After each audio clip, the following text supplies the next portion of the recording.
For all its faults, the second Trump administration has been staunch on free speech in the UK and Europe. And ahead of Christmas Day, Secretary Rubio and the State Department announced they plan to deport and sanction a series of members of the censorship industrial complex who have shut down conversations on social media and placed muzzles on American citizens as well as those living in the European Union and, in my country, Great Britain. Rubio said, "For far too long, ideologues in Europe have led organised efforts to coerce American platforms to punish American viewpoints they oppose. The Trump administration will no longer tolerate these egregious acts of extraterritorial censorship. Today, the State Department will take steps to bar leading figures of the global censorship industrial complex from entering the United States. We stand ready and willing to expand this list if others do not reverse course." Essentially acknowledging its position as the epicenter of a global empire and saying, if you want to pay homage to the imperial capital, then you need to abide by the rules that we set forward. Trying to make every nation that benefits from NATO protection or US aid abide by the First Amendment. And that's a very sensible thing to do. And per the announcement by the State Department, they have said that they are taking decisive action against 5 individuals who have led organised efforts to coerce American platforms to censor, demonetize, and suppress American viewpoints they oppose. These radical activists and weaponized NGOs have advanced censorship crackdowns by foreign states, in each case targeting American speakers and American companies. As such, Senator Rubio has determined that their entry, presence, or activities in the United States have potentially serious adverse foreign policy consequences for the United States. Based on these determinations, the department has taken steps to impose visa restrictions on agents of the global censorship industrial complex who, as a result, will be generally barred from entering the United States. Further, based on the foreign policy determination, the Department of Homeland Security can initiate removal proceedings against certain individuals pursuant to INA Section 237A4C, which renders such individuals deportable. Delicious. Merry Christmas, everyone. If you have been trying to, say, destroy Elon Musk's X, then you don't get to be the beneficiary of a green card, a visa, or American citizenship anymore if you're a naturalized immigrant. And this has just targeted, as it says here, 5 individuals, but there are many more names on the naughty list for the State Department that they can look at over the next few months. Say, for example, Keir Starmer's entire front bench. I mean, barring them from being able to go to the United States to conduct business or go on holidays would be a wonderful thing. Sadiq Khan was, only a couple of years ago, walking around California, speaking to the censors of Silicon Valley. I think sanctioning the London mayor, who has consistently badmouthed not just President Trump, but said that white English people do not represent London, would be a step in the right direction. And I think there are lots of people working in the State Department, thanks to the firing and rehiring policies of the second Trump administration, that are listening and probably agree with that sentiment. And Undersecretary Sarah Rogers detailed the individuals and the reasons why they've been barred in the following X thread. She begins saying, "These sanctions are visa-related. We aren't invoking severe Magnitsky-style financial measures, but our message is clear. If you spend your career fomenting censorship of American speech, you are unwelcome on American soil. Our targets are foreign, but you'll notice that some collaborated with US bureaucrats on Murphy-style speech suppression. Don't worry, we're pursuing transparency, truth, and reconciliation at the State Department too." So the likes of Nina Jankowicz and those who tried to create a Department of Truth and fight disinformation, translation narratives that the Biden administration didn't like, are also in the crosshairs for domestic politics, but it's actually much easier for them to sanction or place visa bans on foreign individuals than it is to go through the US courts to do similar restrictive measures on the architects of censorship within America's borders. She says, for example, "We've sanctioned Thierry Breton, a mastermind of the Digital Services Act," and there was applause across the entire European Union, I'm sure. In August 2024, while serving as European Commissioner for Internal Markets and Digital Services, he published a letter using the Digital Services Act to threaten Elon Musk ahead of his live-stream interview with then-candidate, the once and future, President Trump. You all remember this, right? Thierry Breton saying, with great audience comes greater responsibility, as there is a risk of amplification of potentially harmful content in the EU in connection with events with major audience around the world. He sent this letter in broken English to Elon Musk, saying that the man, the world's richest man, owns a free speech platform, and he was speaking with a presidential candidate that he supports, and somehow this would cause disinformation for the EU. I mean, first of all, imagine the hubris that it takes for an irrelevant European bureaucrat who lives in essentially a protectorate zone for the global American empire. Imagine the hubris it takes to think that you are relevant enough to threaten the world's richest man and the once and future president.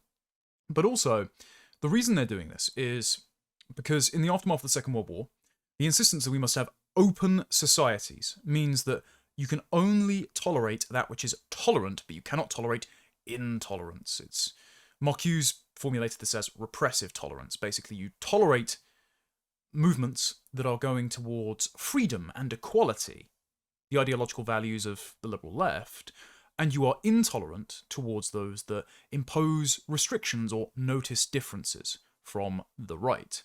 So it's not hypocrisy, it's actually just discrimination as a procedure to get to an egalitarian utopia, John Lennon's Imagine. And this is why EU bureaucrats who are unelected or America's Democrats can posture as defenders of democracy and free speech, while also censoring hate speech and proscribing certain political parties or opinions, like the AfD or Donald Trump.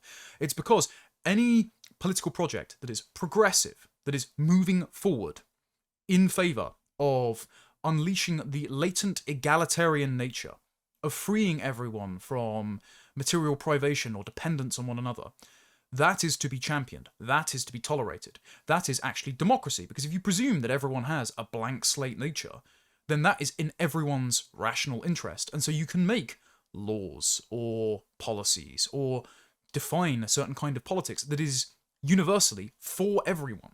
And so anyone who is noticing differences or saying, actually, we can't all live in an egalitarian utopia, actually, inequality is natural, actually, some groups don't behave the same way as other groups, well, they're actually creating division by observing those differences.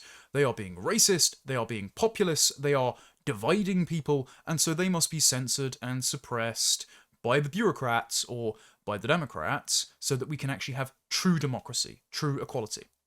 And this follows the Second World War because the suspicion is, if you do notice differences between groups, if majorities are different from minorities in outcomes, in behaviour, in political power or recognition, then this will lead, inevitably, to goose-stepping and gas chambers and the resurrection of Adolf Hitler. And I'm sorry, we just don't have to demonise our majority populations like this. We don't have to treat one another with permanent suspicion. And the Americans and the Trump administration recognise this, and so they don't have to play by the paranoid fear-mongering of the EU anymore, and so they can just say, no, actually, you don't get to enjoy the benefits of being in America if you are going to undermine our political project, if you're going to oppress your own citizens.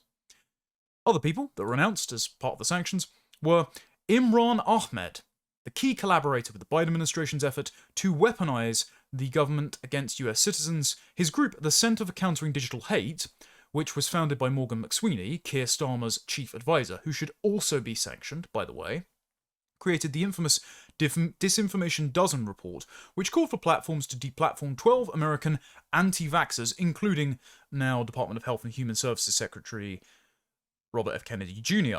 Leaked documents from the CCDH show the organisation listed kill Musk's Twitter and trigger EU and UK regulatory action as priorities. This was in advance of the last presidential election, and he was working with Senator Amy Klobuchar's team to do this. So I'm sure the Trump administration are going to be looking into domestic election and First Amendment interference, as well as Ahmed's attempts to censor American citizens and Brits too. Also says Claire Melford, who leads the Global Disinformation Index, a UK-based organisation that monitors websites for hate speech and disinformation. If you question Canadian blood libels about residential schools, the idea that Canadian schools were massacring and burying First Nations children in unmarked graves when so far the only evidence for this is ground disturbances, and when people have dug, they haven't found a single body, they've just found rocks. If you question this, then apparently you're engaging in hate speech, according to Melford and the Global Disinformation Index. And I'm very glad the Trump administration are pointing this out, that it is a blood libel against white people. They are speaking in unqualified terms that this is ethnocidal rhetoric that is trying to incite violence against white Canadians. And we've seen this with all of the Catholic churches being burned down because many of these residential schools were Catholic. So this is encouraging that they are saying you don't actually get to spread anti-white violent rage rhetoric and get away with it and face no consequences. They've also sanctioned Anna-Lena von Hodenberg, the leader and founder of Hate Aid, a German organisation founded after the 2017 German federal elections to counter conservative groups. It is an official trusted flagger under the EU's Digital Services Act, so it's part of the DSA's censorship architecture, and routinely demands access to proprietary social media platform data to help it censor more. It is one of these organisations that has tried to be given a backdoor to various Silicon Valley platforms, which there was an Intercept expose in, I think, late 2022, in October, that said the Biden administration was doing this to Microsoft, Twitter, before Elon Musk purchased it, Facebook, Instagram, and the like, to request specific takedowns of Anthony Fauci parody accounts and people questioning whether it was mask mandates or lockdowns or the efficacy of the COVID vaccine. So this is just one of those institutions that is the recipient of taxpayer funding from the EU, of course, who monitor private citizens and their opinions and say the government should be censoring them. And they're completely correct over at the State Department to say, sorry, if you're doing that to American citizens as well as people in the EU and Britain, you're just not welcome in our country at all. And they've also sanctioned Josephine Ballon, the co-leader of Hate Aid, as well. And they say, none of these sanctioned is a current UK or EU official. However, we know that foreign government officials are actively targeting the United States.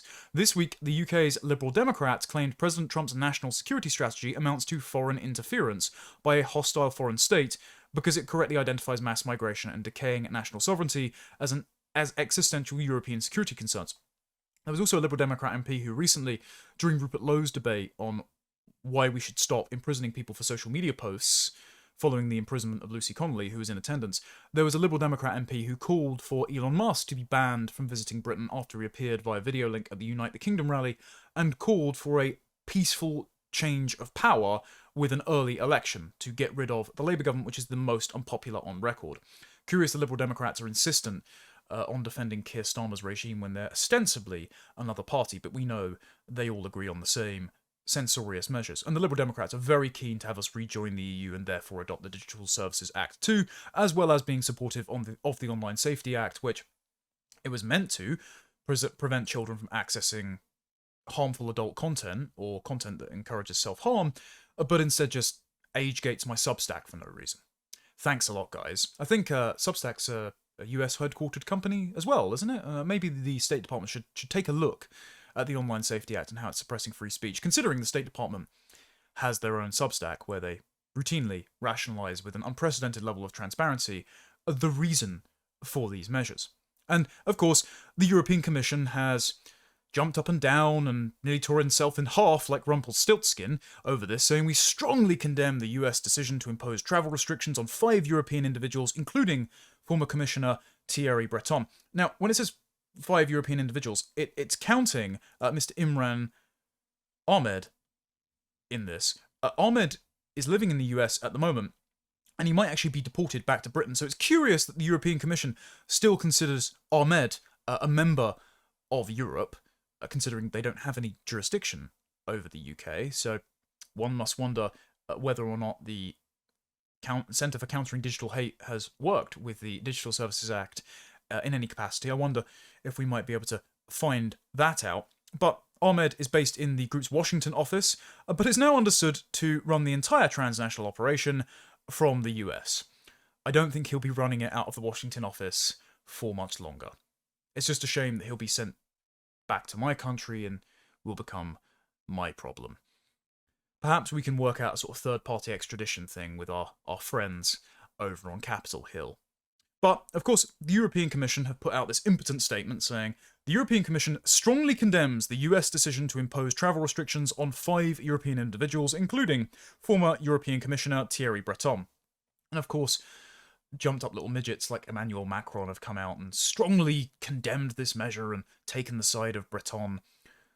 But I'm sorry, when you're all crying about the need for NATO to defend you, when you've all decided to strategically disarm yourselves so that you can pay for unaffordable welfare bills to be redistributed to migrants from the Middle East, North Africa, and the Indian subcontinent, you're in no position to negotiate with the Americans. I'm afraid you're basically a dependent, throwing themselves on the floor like a toddler in the middle of a toy store, demanding you be given all the toys when ultimately it's your parents who hold all the purse strings, and you're just not going to get what you want. They're just going to let you cry it out, and ultimately you're not going to get your way at all. And the EU then has the gall to say, freedom of expression is a fundamental right in Europe and a shared core value with the United States across the democratic world. Yes, if that were the case, then you wouldn't have had German politicians crying when J.D. Vance said you shouldn't be locking up Christians for praying silently in their head outside of abortion clinics in Britain, or censoring opposition parties like the AfD in Germany back at the Munich Security Conference. I think it was in March of 2025. If it really were a fundamental right, then you wouldn't be censoring people. But, of course, because you believe everyone's a blank slate, you believe that inequality and differences are created by speaking them into being, and so you think that if you just censor people who are noticing those differences, we'll all live in John Lennon's Imagine. Sorry, we don't buy into your delusional ideology anymore, and everything that you say has no correspondence with reality. So everything you say here both has no power to be enforced, and your ideology is entirely incoherent, and people just aren't buying it. So, unfortunately, your censors will be banned and or deported from the United States. And then, what I thought was really interesting is a couple of days in advance of this, there were US diplomats visiting Europe, spending some time in Hungary, and laying out the rationale for why the US has taken such a keen interest in Europe and the opposition parties that are trying to counteract mass replacement migration and demographic displacement, which they've, in my previous coverage, linked below, already acknowledged is a human rights violation for indigenous Europeans, but also the ability to talk about these issues. Why extending essentially First Amendment protections to non-Americans is a strategic priority for the State Department. And this is the senior policy advisor Sam Samson at the Bureau of Democracy, Human Rights and Labour speaking in Hungary on the 15th of December, about 8 days before Marco Rubio made this announcement. And speaking to Hungarians, he said, "It's fitting that we gather in Budapest, a city that has endured tyranny and foreign occupation, yet stands today as a living testament to the resilience of the Hungarian people. Over the centuries, Hungarians have bravely defended their freedom from external threats, the Mongols, the Ottomans, the Nazis, and the Soviets, who repeatedly sought to conquer their people, erase their faith, and alter their identity." So it's not abstract values, it's not our shared principles, as the EU keeps appealing to, as if it's sort of ephemeral, universal, liberal ideology that anyone from anywhere can access at any time, and it's just noticing differences standing in the way. No, the fact that we have a nation is derivative of us being distinct peoples with defined identities, and, in the case of America and Europe, a common Christian faith. And that is what is important, not the grey goo liberalism of the self-hating empire, the European Union. But what was interesting here is drawing a comparison between the Nazis and the Soviets and the Ottoman Empire and the Mongols. Samson said, "Those same tactics are now being employed by a sprawling regulatory apparatus that cloaks repression under the guise of progress and public safety. Across the European continent, governments, activists, NGOs, and supranational bodies increasingly wield technology, courts, and political institutions to restrict patriotic voices, erode national sovereignty, and enforce rigid ideological conformity. There is no difference, in the eyes of the American State Department, between the European Union and the Soviet Union, and so they are acting accordingly. This is essentially the same as Khrushchev or Brezhnev being given a dressing down by the US president. This is the Trump administration's equivalent to the evil empire speech, and they're putting it into action. So all very encouraging. As Vice President Vance warned in Munich this year, Sam says, the greatest danger to the West and Europe has become the threat from within, the retreat of Europe from some of its most fundamental values. The EU's Digital Services Act and other regulations codify censorship, empowering trusted flaggers, and radical leftist NGOs with sweeping de facto authority to suppress unwanted speech. Under the Digital Services Act, the European Commission fined X €120 million on so-called transparency violations in an egregious attempt of extraterritorial censorship, because it's easier for these platforms to have one standard of policy conduct, of terms of service, than it is making different standards for different territories. They already have different standards because German law requires certain posts to be censored or suppressed algorithmically.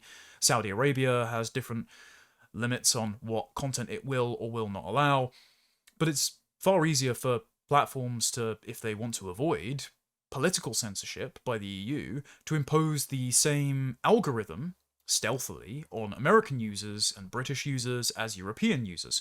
And the Americans just don't want this, and they're not standing for it, considering these companies are headquartered in America and benefit from the First Amendment and American tax breaks and all sorts of lucrative investment enabled by the relative prosperity of the American economy compared to the EU. And you can see this, by the way, because the number of American tech startups compared to the number of European startups, because of the cumbersome regulation they face and the relative slump in prosperity with the euro compared to the dollar, the gap is just immense. It's a chasm. And so, sorry, you don't get to be an American tech company and censor American citizens because the European Union wants to censor its own citizens. Instead, Americans are saying to Europeans, stop censoring your own citizens, otherwise you're not going to be benefiting from all of the other things that a partnership with the United States brings you, like energy and exports and defense via NATO. This is something that J.D. Vance suggested before, that free speech should be tied to NATO membership. I agree. Sam continues, the EU threatens its sovereign members with legal retaliation if they resist enforcing their bureaucratic standards. Mass migration has become rampant, with borders violated, citizens displaced from their homes, and local populations increasingly victimized by sexual assault, human trafficking, and other human rights abuses. Thousands of women and girls have been victimized by migrant grooming gangs in the UK alone. Clearly, this is not a Europe of free speech and self-governance. Increasingly, this is a Europe destabilized by mass migration, where bureaucratic institutions are weaponized to stifle disfavored views, and legal systems are used to silence political opponents. Make no mistake, this jeopardizes civil stability and weakens the foundations of our transatlantic alliance, and this is why the Trump administration is sounding the alarm to our friends in Europe, for which we are very grateful. In Sam's time at the State Department, some have asked him to define Western civilization more precisely, because it's a term that's banded around a lot.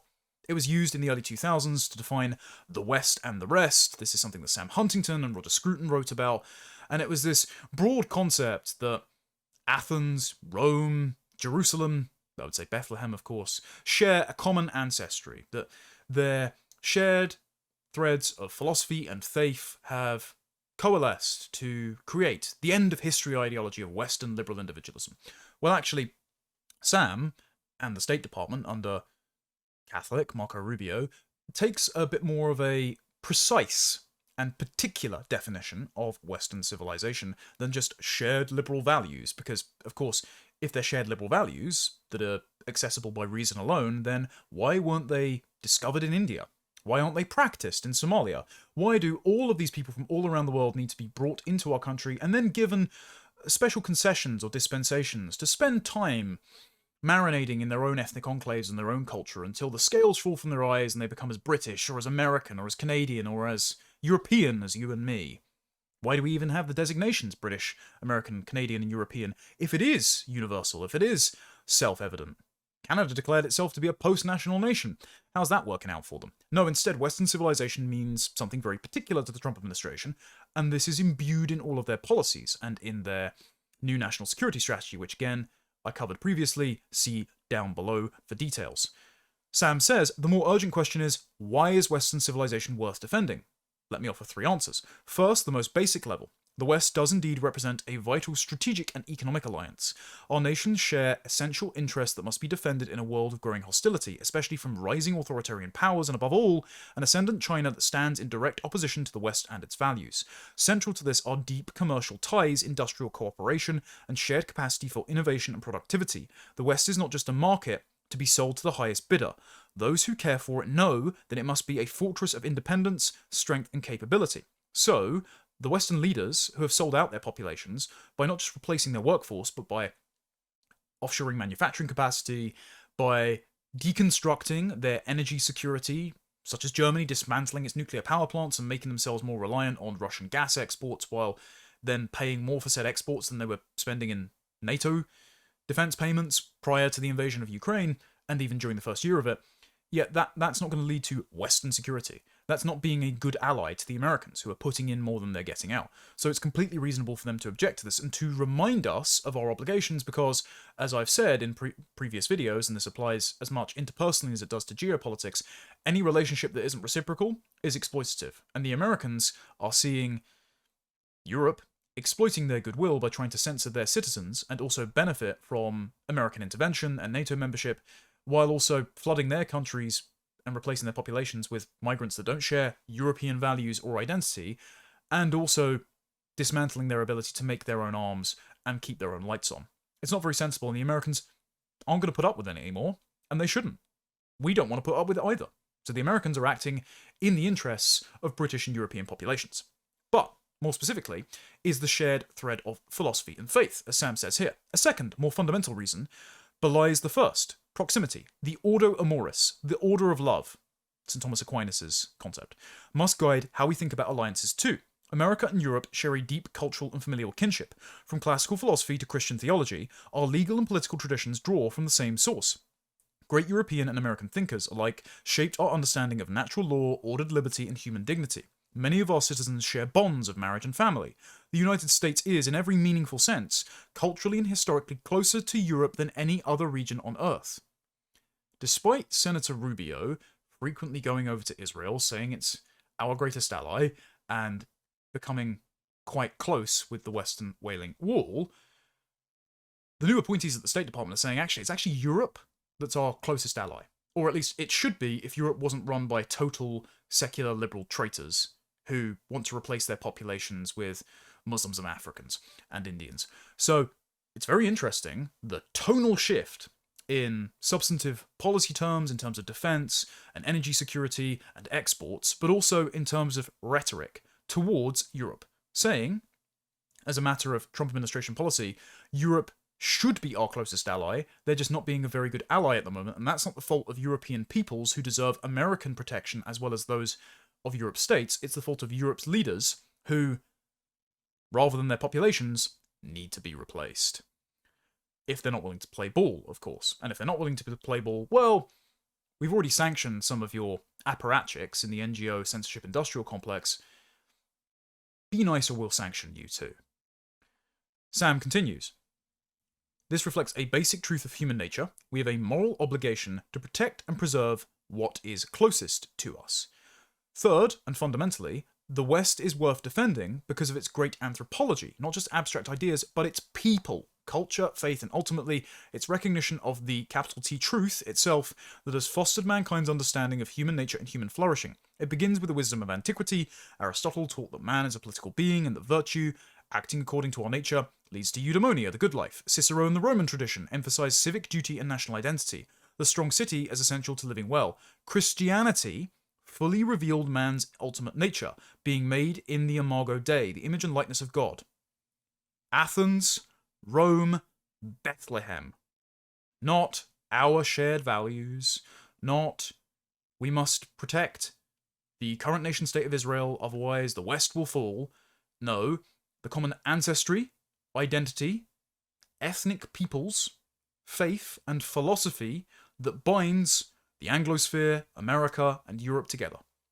Very encouraging rhetoric, and a clear shift in focus away from boomer neoconservatism. Very encouraging, as one of these besieged peoples on the British Isles that benefits from this change in strategic focus.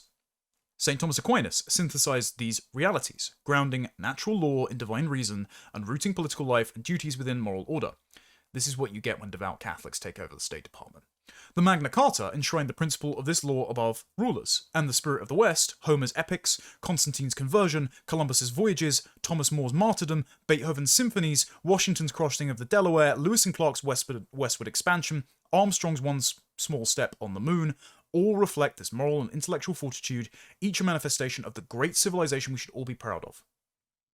Perfect, no notes. Except that America should pay attention because Britain's about to abolish jury trials, which were, first explicitly codified in the Magna Carta, but then enumerated in the 1689 Bill of Rights, which is what the American Constitution is based on. So, if we do share an identity of Christian Englishmen, or at least European civilization, I think the State Department should take particular interest in that rights violation. What next? The removal of habeas corpus? We're not exactly in wartime. And at the heart of Western civilization lies this central truth, Sam said, that man is a rational, free, and moral being with rights grounded not in the shifting will of the state, but in nature and in God. That is the Christian God. It is from this truth that our greatest achievements flow. I believe that America is one of the crowning jewels of this tradition. The Declaration of Independence famous words were that we are endowed by our Creator with certain unalienable rights, and they echo Aristotle, Aquinas, and other great Europeans who recognized all men are born with natural rights that no government can deny. And by natural rights, he means the same concept of rights that was discussed when Catholic theologians were formulating canon law, not the modern concept of universal, positive human rights that act as a bulwark against the resurrection of Nazi racism from populations that never indulged in said Nazism in the first place, as practiced to great self-harm by the present European Union, the United Nations, and the European Convention on Human Rights. And Sam says, we must also remember that Western civilization is not something that can be uprooted and replanted anywhere in the world. The West is not a school curriculum. We are not going to live in the Michaela school. It's not going to be our solution. It is an embodied reality, a people with a clear-eyed vision of who man is and what he is made for. The West, European civilization, Christendom, the Anglosphere, is a common ancestry, a common identity, a common faith, and a common philosophy intuitive to the particular people who are descended from those who discovered it, who articulated it, who lived and breathed it, who built its cathedrals and monuments to its greatness, who settled uninhabitable land masses, who built great civilizations out of the wilderness, who fought wars with one another over whether or not their vision of the good would win out, and who have completely gone astray in the 20th century out of a crippling sense of mistrust and self-doubt that has been inflicted upon them by ideologues occupying positions of supranational power like those in the European Commission. And the US just isn't standing it anymore. And it's great to know that they care to this extent and that they're willing to throw their weight around on our behalf. Sam says, to defend the West is to embrace its heritage with pride, and as a blessing, and a light amid what Pope Benedict XVI called the dictatorship of relativism. We must, therefore, pursue a robust defense of our culture, history, religion, borders, and ultimately the West's unique anthropology, not the blank slate, its particular people. The truth of man's rational social nature, the imago Dei, and so too of natural rights. In that spirit, the State Department's new Office of Natural Rights is a major advance. By rejecting novel and ideological ideas that have grown out of a positivist approach to human rights, directly rejecting Karl Popper's open society there, it returns to America to its Western roots, to the goods of virtue, freedom, and objective truth upon which our society depends. This office will engage in targeted action to resist traditional authoritarians and modern ideologues alike who seek to undermine these core societal goods. So, these visa restrictions, this deporting of the head of the Center for Countering Digital Hate, is just the first step in restoring a specifically Christian, unapologetically Western, Anglospheric and European vision of what the good life is. A protection of ourselves as a shared civilization. It is America becoming an exoteric empire and focusing its interests on its allies in the Western Hemisphere, rather than trying to bomb vague liberal platitudes into Iraq and Afghanistan, and hoping George Washington emerges from the caves of Iran sometime in the future to make John Bolton's nether regions quite happy. And then a couple of days later, Samson gave a digital press briefing to members of the European press while in Hungary, and he got a question saying, "We're asking how Christianity fits into the State Department's new priorities and sanctions, and if that's perceived as an ideology in that sense." And Sam is very clear, it's not an ideology, it's a shared philosophy, faith, and civilization. And he says, "We chose the term natural rights to emphasize that rights need to be grounded not in the shifting will of the state, not in the dictates of government, but in human nature that is objective. Not the blank slate, but our shared ancestry, faith, and heritage."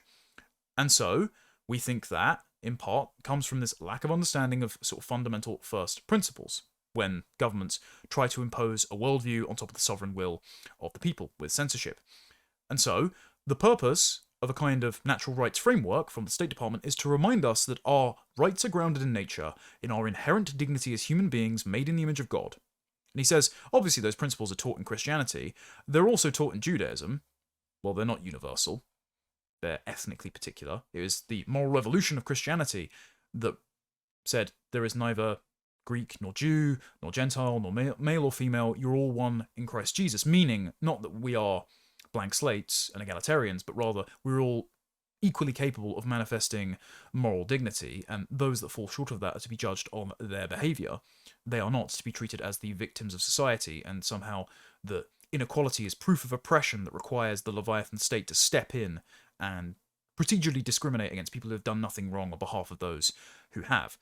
But, Sam says, we think they're apparent by reason. America's founding documents say these truths are self-evident, and we want to reaffirm that truth that our founders recognized. They are, but only to the particular people, the heritage, the tradition, and faith that the State Department is now interested in protecting. Again, the recognition of that is very encouraging.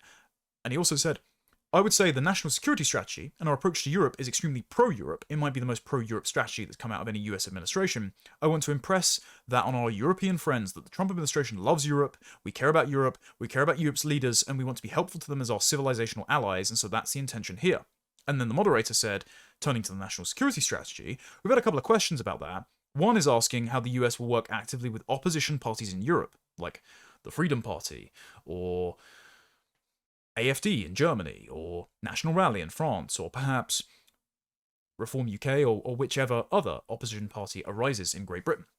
And Samson said, we're noticing, and we note in the national security strategy, a very positive trend in political parties that are beginning to recognise the existential threat, like migration, to the West that have grown in Europe. Whether that be a rising regulatory apparatus that stifles economic growth, whether that's the rise of censorship tactics to obstruct the democratic process, whether that's the opening of borders without regard to the basic human rights of people and local citizens in their member state countries, whether that's the lack of regard for a peace process in Ukraine and the furtherance of war that would be unproductive.